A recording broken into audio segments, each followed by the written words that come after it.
Биз мыйзамдуулукка түшсөк, бул туура эле болот да.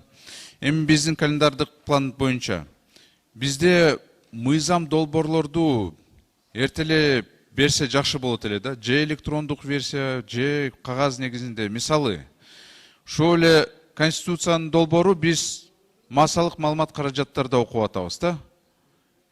Өзүбүз окуган жокпуз. Мына жогорку кеңешке тапшырдык деп атышат. Каякта ошол Конституция каяктан алсак болот, качан окусак болот, же ошол эле караганда эле ошол күндө бересиңерби, кандай болот? Бул бир.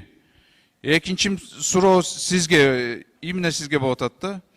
Мен түшүнбөй калдым. Бизде депутаттар негизи кайсы мыйзам долбоорду чыгарбасын, ал коомдук талкууга чыгарылыш керек да. Эмне себепми менин мыйзам долбоорлор даже коомдук талкууга чыгарбай жатасыңар да. Болбош керек да андай. Конституция так жазылган да. Жаманбы, жакшы мыйзам долбоорбу, бирок аны чыгарыш керек да, туурабы? Рахмат.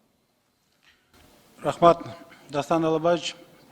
Конституциялык кеңешме ачык айкын өзүнүн ишин жүргүздү. Ким каалаган кызыктар тараптар болгон болсо, алар барып ошол жерде катышып, сунуштарын беришти жана ошондой эле керектүү материалдар ошол жерден ала алышты. Анын долбоору бүгүнкү күнү парламентке келип түштү, жаңы эле. Анан сиздерге таркатып беребиз. Калган бардык иш-аракеттер регламенттин негизинде алып барылат.